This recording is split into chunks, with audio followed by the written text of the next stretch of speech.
Whitaker Weekly is a 3-episode anime discussion podcast where two brothers discuss a show of their choice. The show can be anything from a current season flop to a decades-old classic. What are they going to talk about next? Who knows? They sure don't.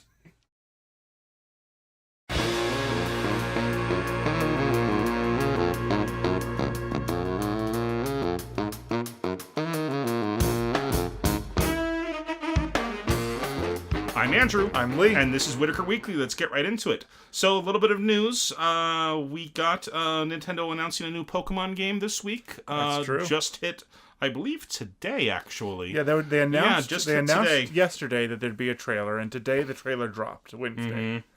And this is, Nintendo has announced Pokemon Sword and Shield. For the Nintendo Switch. And it didn't take long for the memes to flood the internet. Nope. There is a Pokemon that is literally a sword and a shield. And Nintendo fan, people made memes of that Pokemon just being like, seriously, Nintendo? I don't remember what that Pokemon's name is. I haven't really much played Pokemon since Generation 2. I mean, I have Pokemon Moon, but after I beat the first gym, I was just like, nah, and just kind of stopped caring. So yeah, somebody made a meme that was these new Pokemon games look great, and it's instead of Pokemon Sword, it's Sword Art Online, and instead of Pokemon Shield, it's Shield Hero. Rising of the Shield Hero. Yep, I saw that. Like Pokemon Sword Art Online and Pokemon Rising of the Shield. Yeah. A Shield Hero. Yeah, I saw that. That was pretty great. A little bit of news as well. I just probably added this. I'll go ahead and add the link later so we can go ahead and add it to our website. But Pauline has been announced as DLC for Super Mario Aces, which is their recent tennis game for the Switch. Tennis, okay. So this is Pauline from... That'd be the original girl that Mario had to rescue from Donkey Kong in the way back in the day. She has recently kind of made a resurgence in Nintendo games. She was in Mario vs. Donkey Kong. Right. Games for the Game Boy Advance and the DS. And she's the mayor of New Donk City for Super Mario Galaxy. Right. Not Galaxy, not bad. Super Mario Odyssey. Odyssey, that's right. Yeah, Odyssey. And they have her singing Jump Up Superstar, which is kind of the theme song for it. I mean, in part of the quests you undertake while in New Donk City is that you go around and you find musicians for her performance that night, and then during her performance you're going around collecting things as well. It's a very, very fun, very, very upbeat song. I'll have to lend you my copy of Mario Odyssey so you can go ahead and give it a play. And then of course I have to finish your copy of the Uncharted collection and get that back to you first. You're still in game 1, aren't you? I'm 90% of the way through game 1. Okay. It's like, and suddenly zombies. Yeah. It takes a very, very weird turn. Every Uncharted game takes a weird turn about 90% through. Okay. Alrighty. Anyway, something that I'm also very personally excited for, I've been kind of following this game for a while, Grand Blue Fantasy and then Grand Blue Fantasy Versus. These games, they are action RPGs set in the Grand Blue Fantasy universe, which anime we covered. And one of the playable characters is the female knight. I can't remember what her name is, but she's the one with the rapier and in the full body plate armor. Right. Made by the same company that's made by Platinum Games, the same guys who made the Bayonetta games, the same guys who made that Transformers game you really, really enjoyed. And it's... That'd be Transformers Devastation? Yeah, Transformers Devastation. Yeah. They've made a ton of just amazing games. Nice. And they... Grand Blue Fantasy Relink is... and Grand Blue Fantasy Versus are both getting simultaneous worldwide releases. Nice. So I believe that means that, yes, it's coming to the States. But yeah, it's apparently the game's planned for about 6 languages.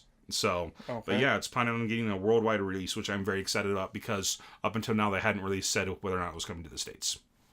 Okay, and then you found a little bit of news. Yeah, I was browsing around looking for something to share and came across this headline. New web manga focuses on Captain Harlock in Sengoku period. By the way, here's an image for it. Oh, gosh. That's a web manga, though, so that sounds like it's a fan project. Yeah, it's a web manga, but it's celebrating 80 year. It's celebrating the 80th birthday Of the of the creator? creator. Oh, okay, The original cool. creator. So the work celebrates the 80th year since Matsumoto's birth in 1938. 5 two-part chapters are currently available to read free on Picoma. And new chapters will debut every Wednesday. So the article in question will be linked on our website, whitakerweekly.com, and you'll be able to check that out. Okay, good deal. Well, with that, I think it's time for us to go ahead and get started and jump into 3 episodes in. That sure is. It was your turn to pick this week, so how about you go ahead and get us started? All right. So the 3 episodes, the series we decided to watch this week is Mobile Suit Gundam Seed. The description reads, in Cosmic Era CE 70, the tensions mounted between the Earth Alliance and the Zaft forces, caused by the Bloody Valentine tragedy, have erupted into an all-out war. The Earth Alliance's mobile armor forces and tanks launch. Mobile suits are destroyed one after another. It seems a foregone conclusion that the Earth Alliance, with its superior numbers, would be victorious, but this initial assessment proved to be false. Almost 11 months have passed since the initial conflict began, with no end in sight. Okay. Okay. So, let's go ahead and get started. Okay. So, first thing I really noticed between... Sorry, I'm updating something real fast. And so the first thing we noticed... That I noticed was just how dense the character introductions were in the first episode. And having never seen any Gundam beyond a couple episodes of one really weird one where this guy had like an ace of hearts emblazoned on the back of his hand or something like that. Oh, you're talking about Gundam G Fighter or something like that? The one where they control it like it's they like it's like a virtual it's reality like full sphere. motion control inside. Yeah. There's that, and just I only saw a couple episodes of that. I saw almost all, if not all, of Gundam Wing and the follow-up movie Endless Waltz. But this is really my first time watching any other Gundam series. Okay. And so I just had the feeling watching the first 3 episodes that they're introducing a complex cast of characters, each with their own motivations and excuse me. And it's kind of an older series, so they maybe didn't necessarily have the best techniques for slowly introducing complex characters like they do in shows like Code Geass, a more modern giant mech anime with deep political divisions and internal loyalties. I guess we can say that it's older. I mean, it aired in 2002 when it first started, ended in 2003. So it's not terribly old, but yeah, you are right. But even for the time period, they were using older animation techniques, even for the 2000s, early 2000s. So they were at the time doing an homage to, 60s, 70s, 80s, late 80s. I want to say late 80s. I don't know if they were doing so much an homage, but speaking of which, the first 3 episodes are very, very similar in story progression, in character introduction, and for reasons behind why things happen as the original Gundam series. Where the main character is pretty much just a civilian that gets thrown into this conflict, and because of how the conflict unfolds, he ends up piloting Gundam. Yeah. But anyway, so the series, the first episode opens up with our main character behind on his homework and being called into the professor's office to get more homework or something.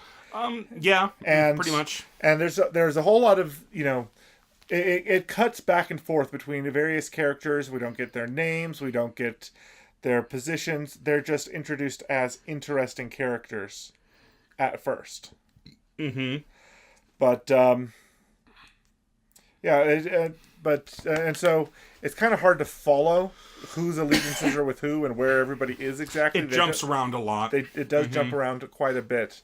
But something that's happening is there is a space station called the Orb that is being infiltrated by enemy forces, and they're laying bombs and setting timers. Mm-hmm. The meanwhile, everything is proceeding according to just life as usual, which just reminded me of an old Hitchcockian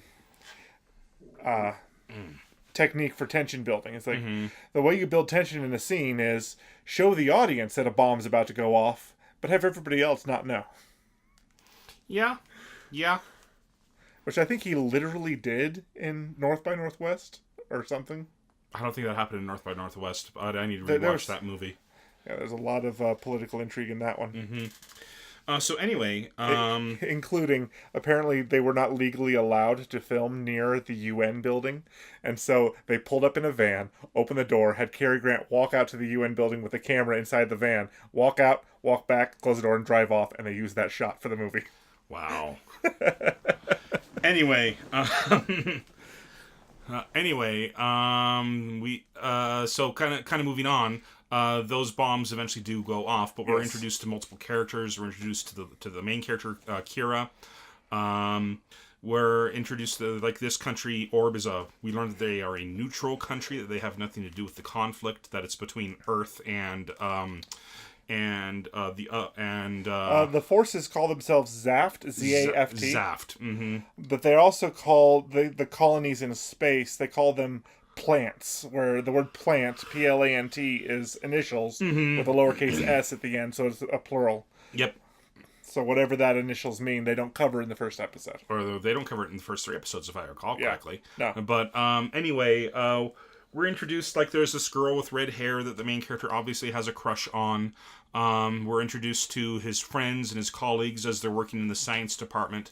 We're introduced to a mysterious blonde girl wearing a hat. Very obviously a girl. Who, despite the fact that every other guy in the room just refers to her with male pronouns. Yeah, just oh yeah, him, he's waiting for the professor, and we're just like, that's obviously a girl, you guys. I mean, you can literally see her figure in the coat she's wearing. Yeah, she's not doing anything to hide the fact that she's a girl. She just has a hat on. In fact, later when it comes as a shock to Kira that it is a girl, it's like, what? You're a girl? What were you thinking this whole time?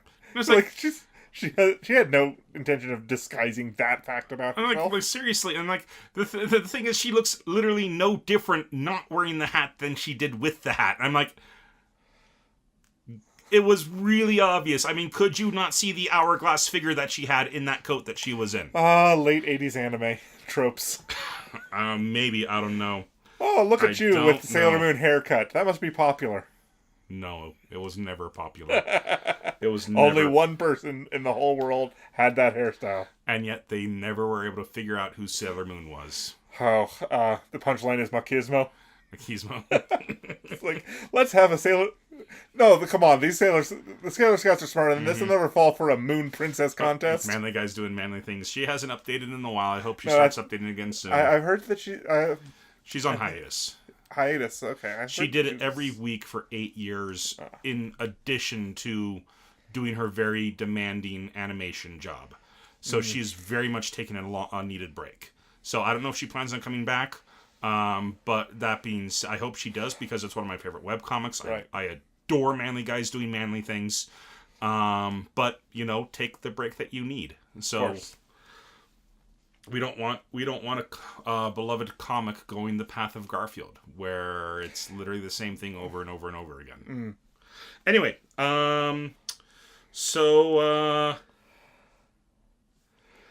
So war breaks out. Yeah, and because it turns out the Earth Alliance has been secretly building, has placed a secret military weapons manufacturing base inside of this neutral territory, which is why it got attacked in the first place. Yep, it got attacked in the first place, but the fact is, a lot of people still don't know about it. So, Zon or Zod or whatever they're called, Zaft. Zaft, thank you.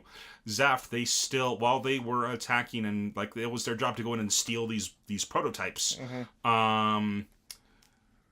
they still were attacking civilian targets. So it's pretty easy to see that these guys are not good guys. No, they are actively in a war that has no end, apparently, and they are justifying immoral. Well, It's immoral on both ends. One, that one country decided to betray neutral territory by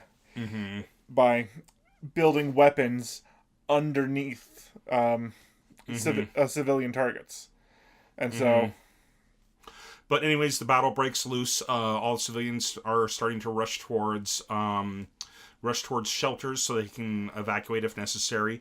The Earth military is just getting pretty easily gets overwhelmed in this surprise attack. Yeah, because they are a weapons manufacturer, they are not a full security base armed to the teeth as any other military installation would be expected to be. Well, also at the same time, we learn that, like, at the beginning of the war, everybody expected Earth to just dominate because of their superior numbers and resources. But Zaft has been fighting them to a standstill for the last 11 months. And in episode 3, we come to find out why. Yeah. And we'll get to that. We'll get to that. But anyways, we're still in episode 1, and we meet some other main characters. Like, one of them is a woman in a grease monkey suit. And she is a lieutenant, and she's fighting off soldiers who are trying to take these suits. Yes. Three of these prototype mobile suits get taken very easily. The last 2 are inside a hangar. And the main character, Kira, he has come across the blonde girl again, and he's trying to get her to safety. Right.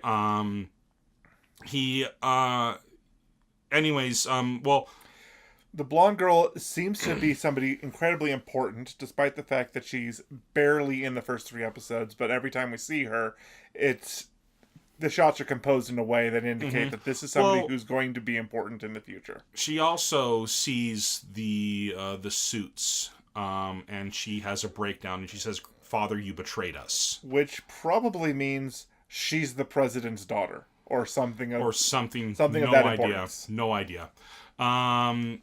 But anyway, he's able to get her to a shelter that barely has room. And he then goes off to try to find another shelter for himself, but the escape blows up, and he finds himself going down to the last 2 mobile suits where that woman is fighting to defend them. Yeah. One of the exchanges is he's running across the catwalk to try to get to where he was told there was another bomb shelter, another shelter for him to go into, and the brunette, the lady lieutenant, tells him the only thing you'll find over there is a door with nothing on the other side. And then an explosion goes off. Yeah. But anyway, he then comes down because he realizes that's his only option. But before that the bomb goes off, as she tells him that, he tells her to look out because he sees somebody who's crept up from behind on on the catwalk and is about to shoot her. She then turns around and shoots that guy before he's able to do anything. Yeah. So he just saved her life, and then he goes down, and she sees one of her men get killed, and then she kills the man who killed him. And the man who killed him is one of the 5 pilots that have been chosen to steal these suits. The other one being a blue-haired guy, whose name I didn't write down, but it's like Azure or something like that. Let me go ahead and pull it up. But it turns out that, but Azure comes up on. It's not Azure. It's hold up, the document's loading. Athron. Athron is his name. What's his last name? Do you have a? I did not write down his last name. There's something Z related. It's likely Athron Z. I'm just gonna. Okay. I would butcher it, so I'm not even gonna bother. Okay. So Ashram is seeking to avenge his fallen comrade, and passionately charges after the lieutenant. He shoots at her and wounds her arm, and she falls over. And then he's either out of ammo or whatever reason. The gun he pulls a jammed knife. Or something, and then he pulls a knife and goes after her. And then he's stopped when he notices the young man next to her, Kira. And it turns out that Kira and what is it? Athrun. Athrun. Athrun were childhood friends who had separated at. Then one of the last things they said to each other is, "Don't worry, Earth is never going to go to war with.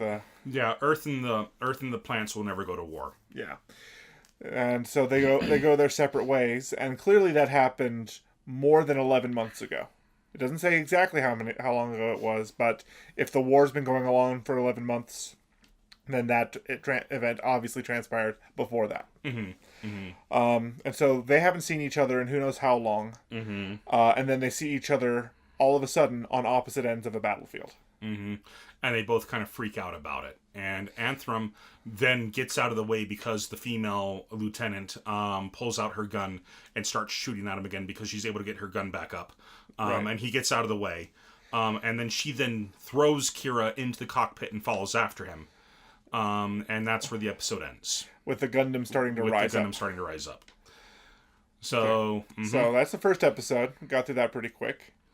Second episode, I mean, there's a lot of characters, but when it comes to, like, density of what actually happens, not a lot happens in the first episodes. No.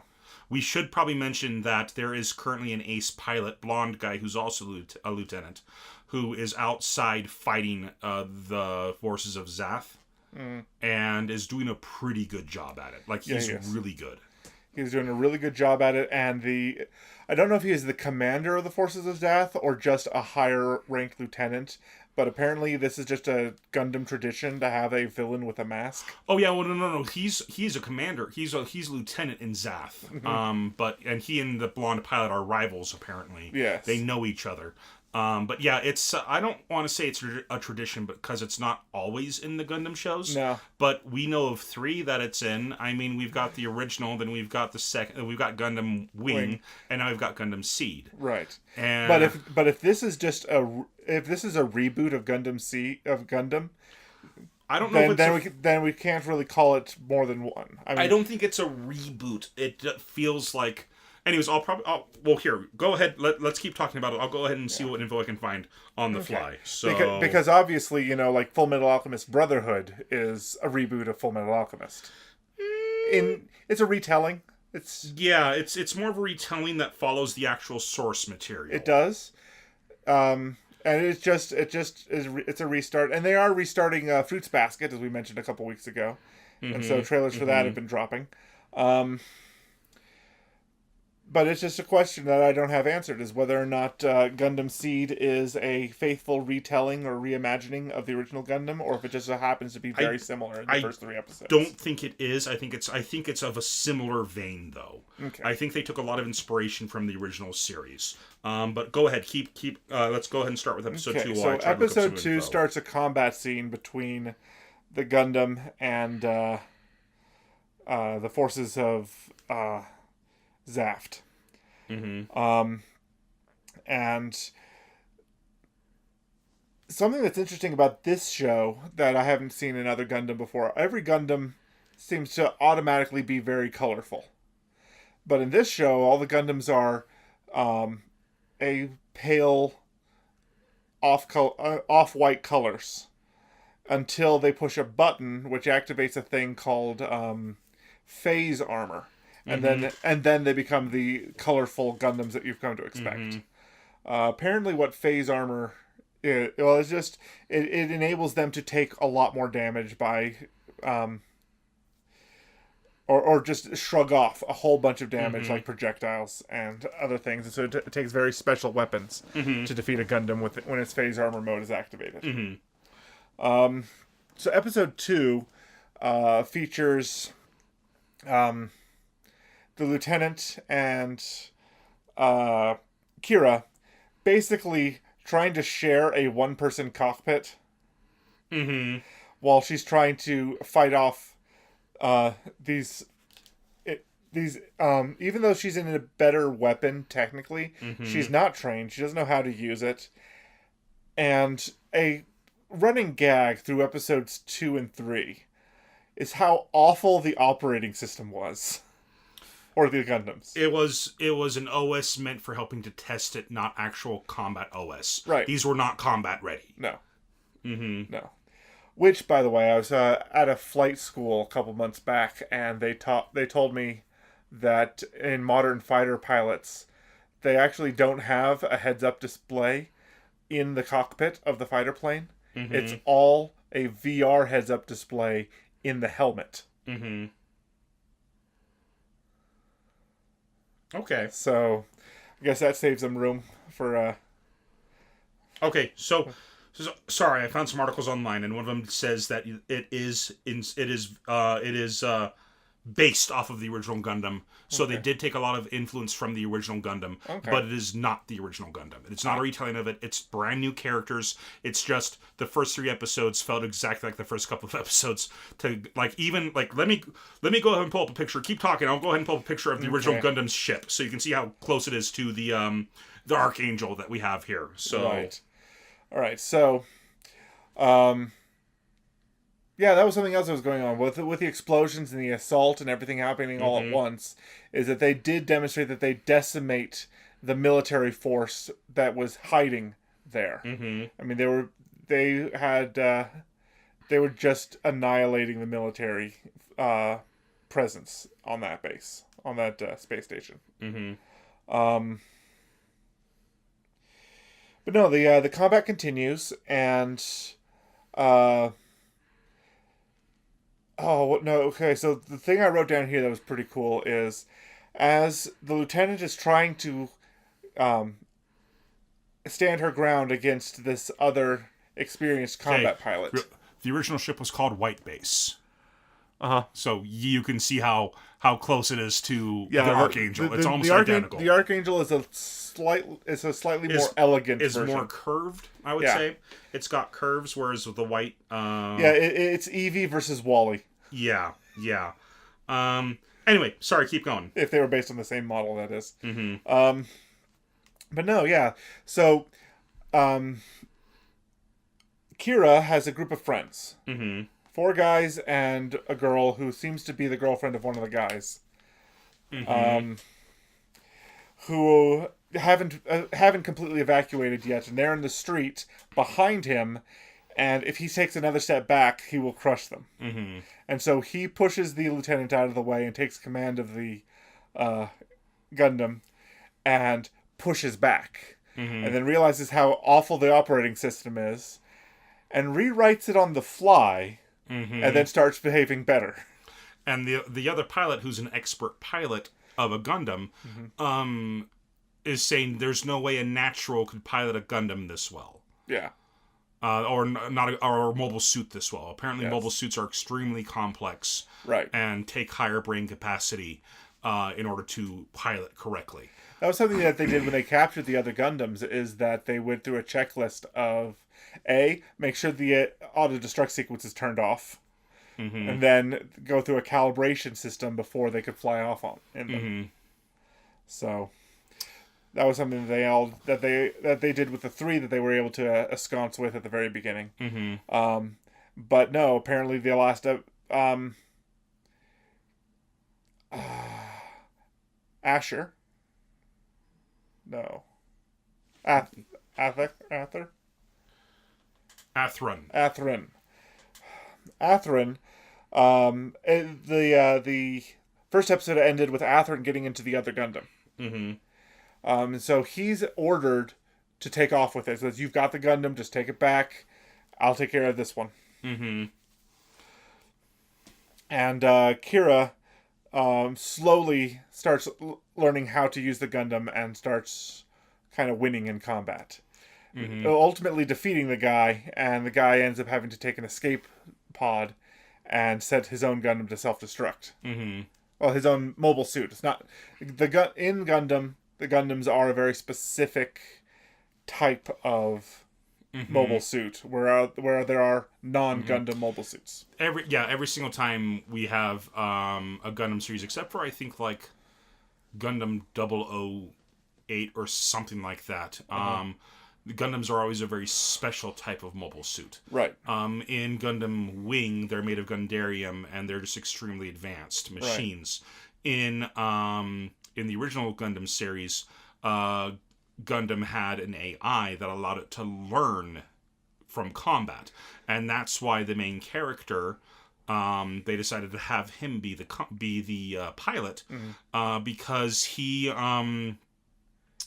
Gundam also learns better how depending on who's piloting it, Gundam reacts differently. So because of how he piloted it, Gundam shifted its systems around to better accommodate him.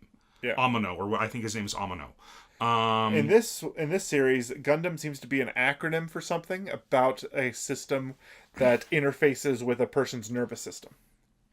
Yeah, I think you're right. They flash a screen for half a second. I didn't pause it to write it down, but they flash a screen for half a second that introduces what a Gundam is to Kira as he's booting up the operating system. That just says, basically talks about how a neural interface or something like that. That that it's designed to work with the person so that they can, because they can sense, because their nervous system's tied to it, they can sense things going on around them with it. That makes sense. Yeah. So yeah, that makes sense. Because by the time I started watching Gundam Seed, they had gotten to the point to where they didn't bother explaining how things worked. No. So it was just when Kira or Asheron got into one of the Gundam suits, they were just that unstoppable in combat because nothing else could match them. And that brings me back to a bit of what was it? Full Metal Alchemist. Is you kind of do have to watch the first series before you watch the second one, because they don't bother with some of the exposition of events that overlap. Yeah, and I've heard that you want to watch and I'm fine with watching the original series. It's great. Yeah. That said, I think the new series is just better in every way. I know a couple people who don't agree with me, but you know what? They're wrong. Anyway, you know who you are. Well, I doubt they listen to this podcast. I ran across a couple of older gentlemen that I ran into Anime Bonsai several years ago. And they just said that, well, no, I prefer the original series. I think the original series is just better. And I'm like, okay, you can be wrong. It's completely your choice. I mean, but anyway, yeah, I mean, one thing that some friends have recommended is that they watch the original series up until the point to where the series diverge, and then going into Brotherhood, and then watching it from there. Right. Because Brotherhood just shorthands some of their earlier episodes, because it's like, why redraw it? I think it's like 6 or 9 episodes, something like that, where it's just very quickly the first 20 some odd episodes cut short. Right. But it's still like a 60 episode series. And then and then there's, Dragon Ball Kai. Dragon Ball Kai. Dragon Ball Z Kai. Anyway, but yeah, it's just like this series just seems to be catering to people who know more about it than me. It could be. I mean, maybe, I don't know. I didn't get that vibe. I just saw a ton of similarities with the original series. I will say, though, that it didn't feel like it was catering to me. Maybe because I was just bored while I was watching the first 3 episodes. Really? Nothing really grabbed me. Nothing really was just like, oh, this is awesome. Maybe it's because I've seen where it goes. Or maybe it's just because I have so much on my plate. The thought of watching a 60 episode anime right now is just like, no. I still have other shows I need to get caught up on. Sure. But anyway, so he rewrites this. Long story short, after he stops piloting the Gundam and saves everybody, the kids save the lieutenant's life and wrap up her wound, and then she says, "You're all," and she pretty much arrests them all because they've seen state secrets, and they're like, "Wait, no, what? No, we're from a neutral territory. You can't do this to us." And she said, "You've just seen the military's top secrets. I can't let you go anywhere." And to me, that makes perfect sense. To them it sucks, but at the same time, what's she gonna do? Yeah, she has to. If she lets them go, she will be court-martialed and possibly executed. Yeah, that's where she's at as a military personnel. But anyway, as they are. She gets they accept that the fact that they're gonna have to do what she says, otherwise she will kill them. And they go off and one of them brings some supplies for the Gundam Kira's in the Gundam doing some things, and like keeping a lookout on what's going on. Yeah. And then just as I think he's trying to send out a signal or a distress message. He's trying to get on the radio, but the radio has been blocked ever since Zath attacked. Right. But anyways, meanwhile, in the deeper bowels of the space station, a single ensign and a handful of maintenance crews are the only survivors of the explosion. On the what did they call the ship? The Archangel. The Archangel. Well, and it didn't even hit the Archangel. It was explosives they set up around the Archangel, right, in an attempt to destroy it. So only the people who are on the Archangel, which are maintenance crews, builders, and her. And we're learned that all the officers except for her are dead. Yeah. Everyone died except for her. So she's now the ranking officer, and Ensign is the ranking officer of this prototype battleship. And so she's like, well, crap. And she's like, well, we've got to get out of here. So, there's still ships outside. Well, then let's go out with guns blazing type thing. And so they can't get another thing is they can't get the door to open. So they're just going to shoot their way through. Mm-hmm. And as they're starting to take off, the guy with the mask, is fighting the pilot through the colony. Like they're going through storage facilities and things like that, trying to shoot each other. And that's where we learn that they know each other. What happened, how that led up to it was, the pilot in the red ship was about to go back into the colony. The ace pilot that we mentioned before. The ace pilot in the red ship was about to go back into the colony when the masked pilot starts shooting at him. And then goes into the colony first. He notices that the enemy units are retreating, and he's like, something's wrong, and then he senses something, and that gives us and then it cuts to the guy with the mask, and he's like, oh, so you sensed me as well. And that's when their clash begins outside the colony, and then they continue to fight through the maintenance bays and like these massive air ducts and things like that, until they finally break out into the inside of the colony itself. Yeah, they burst into the main area, which is the interior of a giant cylinder that is like blue metal for sky on about 3/4 of it, and then green grass on the. If everyone's ever seen a Gundam show before, it's very much what their colonies are like. Their interior colony, yeah. Which they called it Heliopolis. Something like that. Which means Spiral City, actually. Huh. Because helix and helicopter get the same root of that something's spinning around. Okay. But so they have their fight, and the pilot loses. He doesn't die, but... But his ship is designed very interestingly. It's got a main fuselage core, and then 4 very large barrels that seem to be they detach and act independently. They detach, and it seem to be drones that can fire upon and then reattach to the ship. And he starts losing these drones until he's out of them. Yeah. And then the guy with the mask gets behind him and destroys the main gun on his ship. And he's about to attack Gundam as he sees Gundam. Gundam starts shooting back. He's got this laser weapon, this beam weapon, and beam weapons are extremely powerful in the Gundam universe. So what had happened from that point of view was, because the radio was jammed, they had one of the kids bring the trailer that the Gundam was attached to, so that they could power him up again and try to boost the signal of the radio. But he also happened to have weapons there. And so it was all in one unit. In order to give him extra power to boost the radio signal, he also had to equip all of his super weapons. Yep. And he equipped the beam weapon, and like I said, beam weapons in the Gundam universe are extremely powerful. Like you remember Hero's beam weapon from Gundam Wing. I do. Yeah, that's what typical beam weapons do in the Gundam universe. They're just extremely powerful. Well, he shoots and misses at this ship, and then blows or at the enemy mobile suit, the guy with the mask. Yeah, and it blows a hole out the side of the space station. And so the space station itself is becoming a victim of this fight. Yeah. And then the bad guy retreats, and I think that's the end of episode 2. That is. Episode 3, they oh no, real fast. Another thing, well, he doesn't actually escape just then. No. Because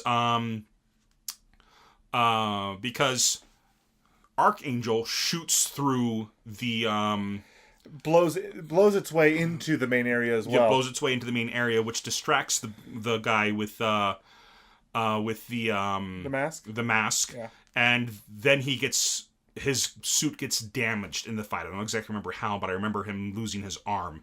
And in episode 3, everyone would be like, "Holy cow! His lieutenant's suit is damaged." Like, completely unheard of that his suit has been damaged before. Right.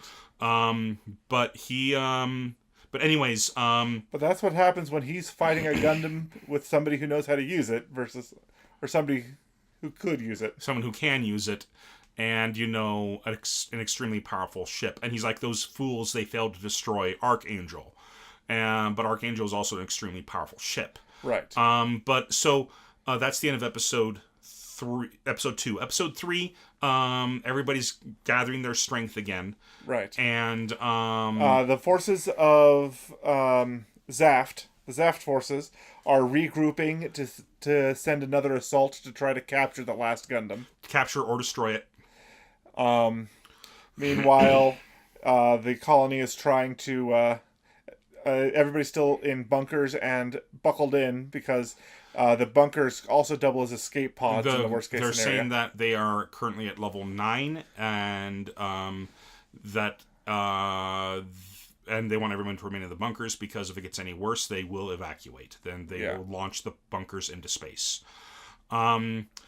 And that's again when we see the blonde girl as she's in one of the bunkers. Yeah, just buckled in to some kind of harness. Mm-hmm. But then we cut to. But then we learn. Well, the ace pilot then comes on as this officer, as the female lieutenant and the ensign are discussing what's going on, and the ensign wants to know. Or the lieutenant wants to know who's in command. Mm-hmm. And the ensign's like, well, you are, ma'am, because everyone else is dead. But she says that because the ace pilot comes in and says permission to come on board. I'm trying. Well, the ship that I came with has been destroyed. Yes. So I need a ride. So permission to come on board. Yeah. So I need to speak with who's in charge so I can come on board. And then the ensign's like, well, actually, she's in charge because she's the ranking officer. And she's like, wait, what? Yeah, everyone else is dead. Yeah. So this lieutenant has now have this command thrust on her, and she's like, yes, you have permission to come aboard. Yeah.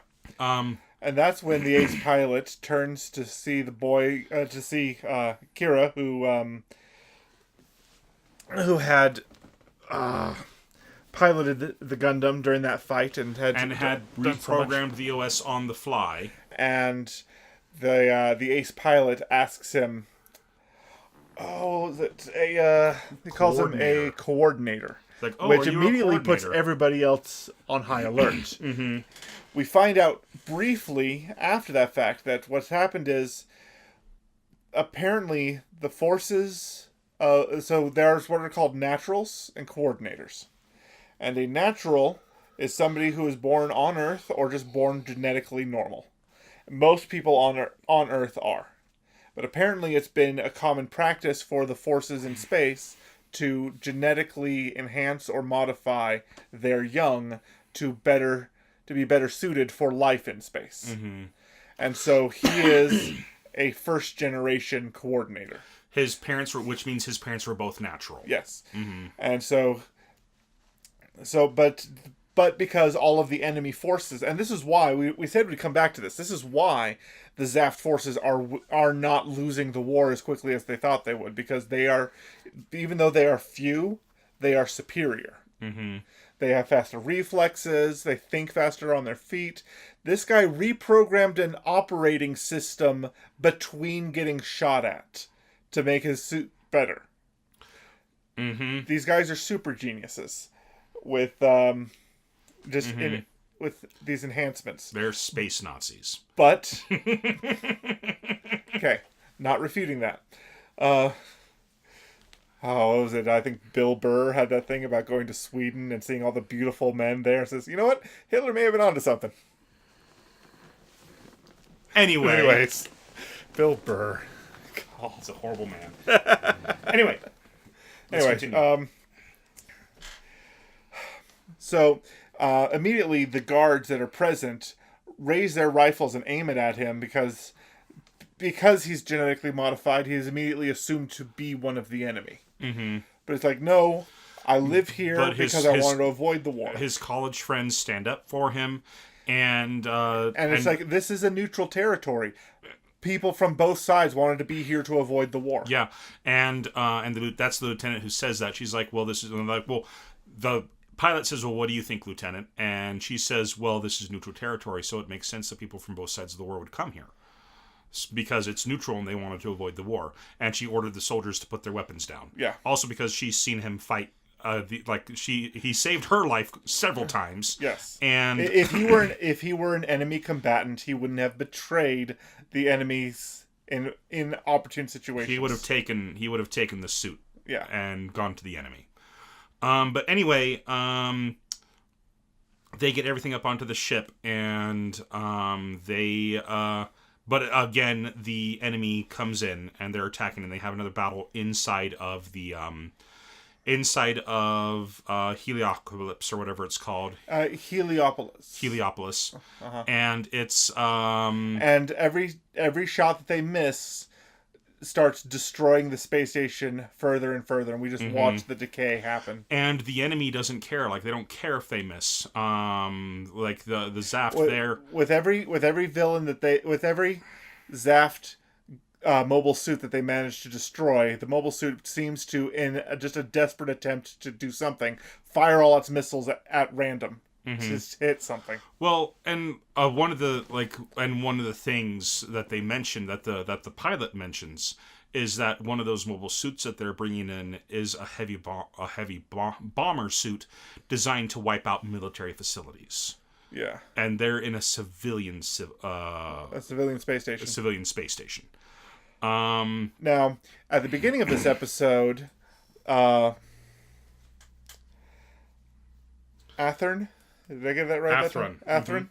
Athearn was ordered to stand down. Like, he got a Gundam, he brought one back with him, rest and relax. Mm-hmm. And while everybody else was ordered to go off, he finished up the checks and everything that he was supposed to do, and then disobeyed orders and launched the Gundam he took with him into combat. Mm-hmm.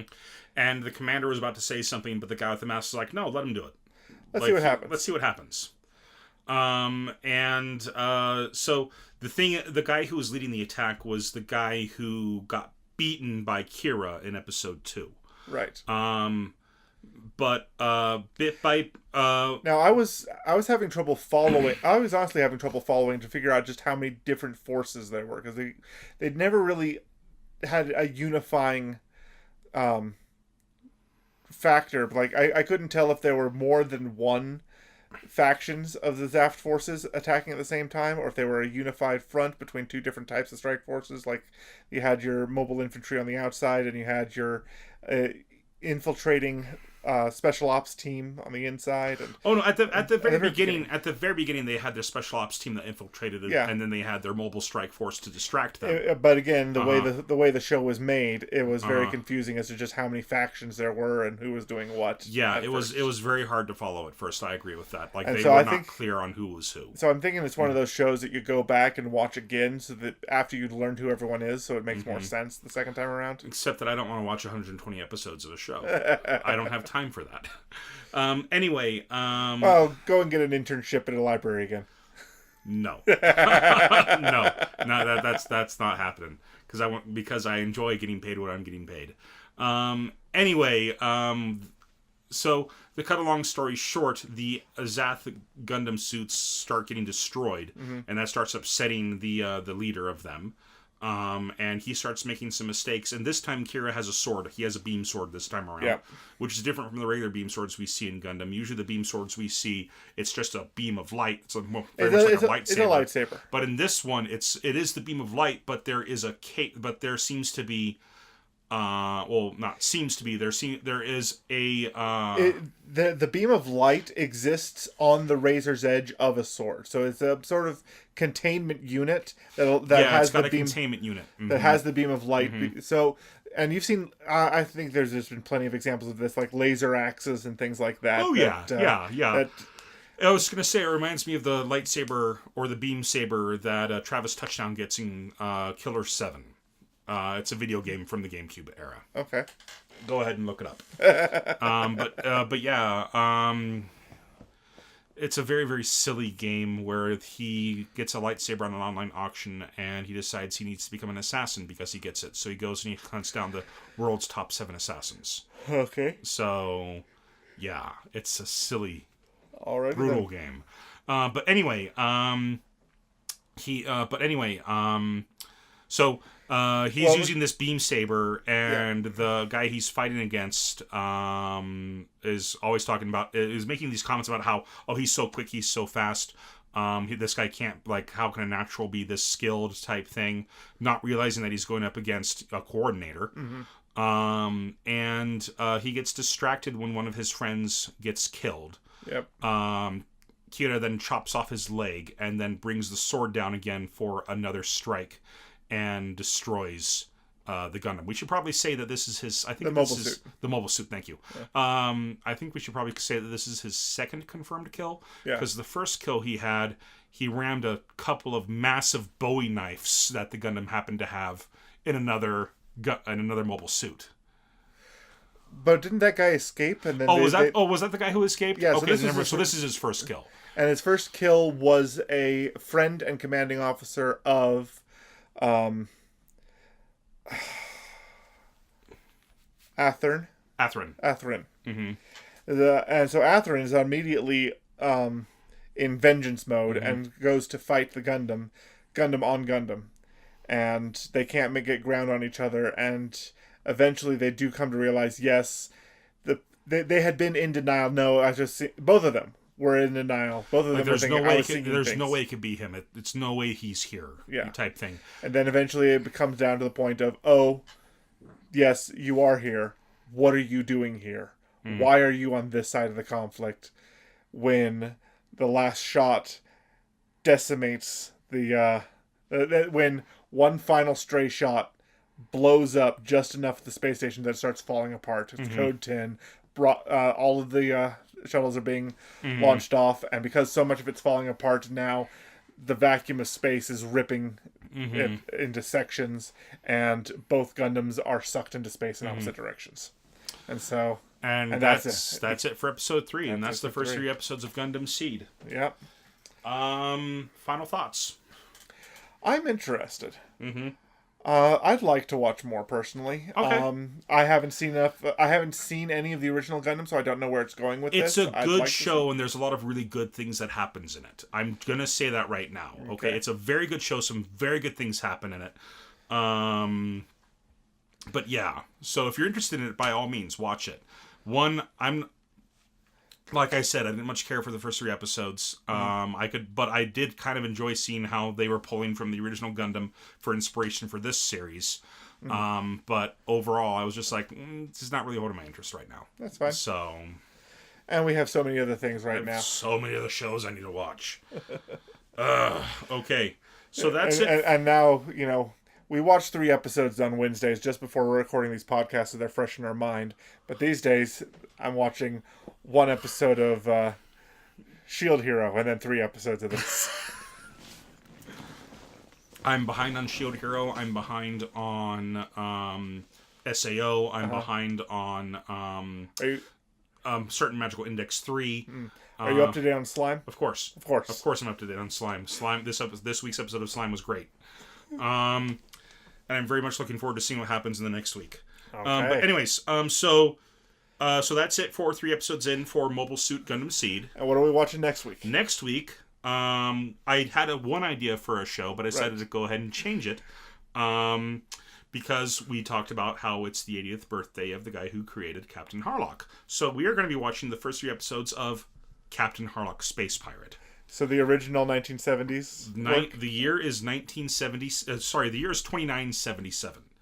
Mankind has become complacent and stagnant. All work is done by machines, while humans spend their time on entertainment.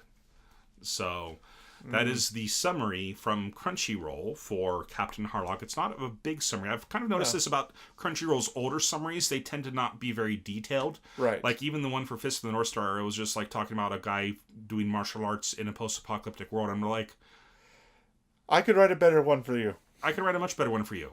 So, but anyways, that's the synopsis for Captain Harlock, which we will be watching the first 3 episodes of for next week. Fantastic. Okay. Now, we've seen the CG animated movie. Oh, I love that movie. That movie's great. But I'm looking forward to watching the original source material. Yeah. Okay.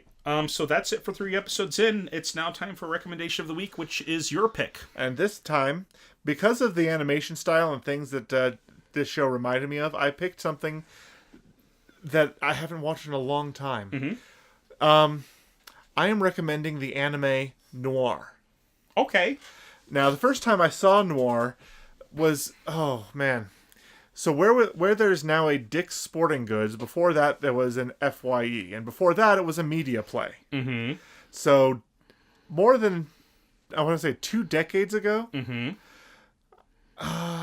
Was it that long ago? Maybe it was more recent. I don't remember. Mm-hmm. But I'm walking around in Media Play, and they have in one corner their anime section. And they show the action sequence from the first episode of Noir on their 9 jumbo screen display. And just showing this 14-year-old girl grabbing a man's tie, jumping off a man's chest, grabbing his tie, doing a flip over him, and then landing the floor below. Just dangling from the tie a bit, and then letting go and coming to the ground. So what the show is it's an action...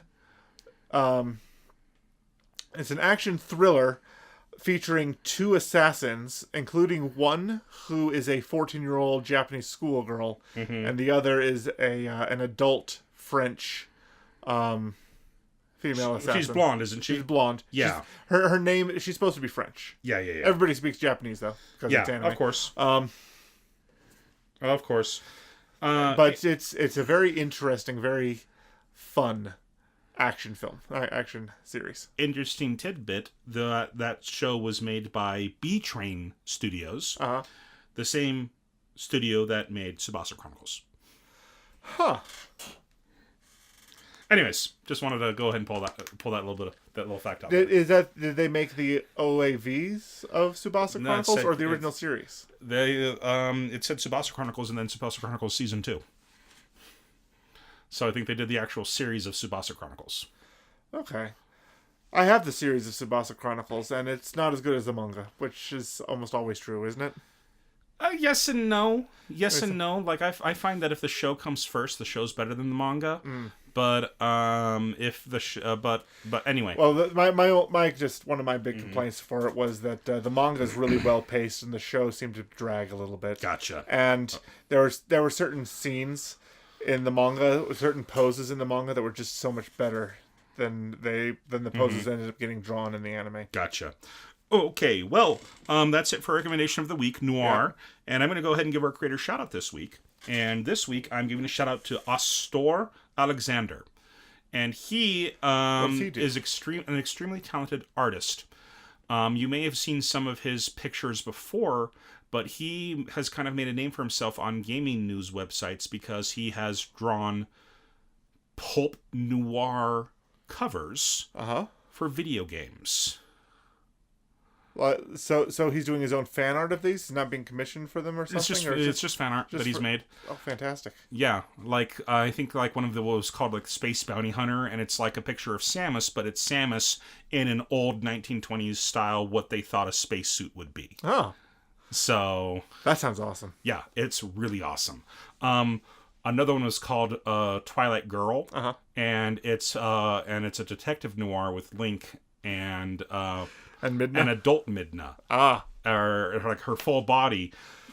Well, given the noir setting, she's probably a Jessica Rabbit style dress. She is not exactly like Jessica Rabbit, but she is still dressed like she is dressed as a femme fatale. As a femme fatale. Yeah.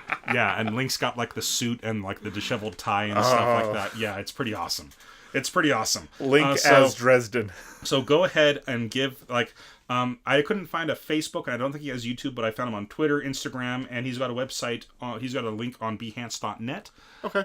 So we'll go ahead and have his links on our site for people to go ahead and check him out. All right, remember, this is episode 43, so come to episode 43 on Whitaker Weekly, and we'll have the link for you. Episode 43, and we'll have the link for you. Or you can just go ahead and look for, Mobile Suit Gundam Seed, which is, again, the title of the episode we talked about today. Yep. But anyways, thanks so much for listening in this week. If you listened on YouTube, please feel free to like this episode and subscribe to our channel. And the links we'll have for Astor Alexander will be in the doobly-doo for YouTube. If you like what we do and want to support us, please spread the word of our podcast or even support us on Patreon. Where can they find us on social media? Our site, WhitakerWeekly.com, currently has the links to our Facebook page, Twitter account, Patreon page, and YouTube channel. We encourage all our listeners to follow us on the social media platform of their preference, and if there's one we're not on yet, please reach out to us on one of the ones we've mentioned, and we'll broaden our scope to include you. All right, well, I want to give a shout-out to Ben Coombs for providing the artwork for our podcast for us. And another shout-out to Brazmataz for their music Dreikolk, which we use for our opening and closer. All right, well, that's it for another week. I've been Andrew. I've been Lee. And this has been Whitaker Weekly. You guys have a good week.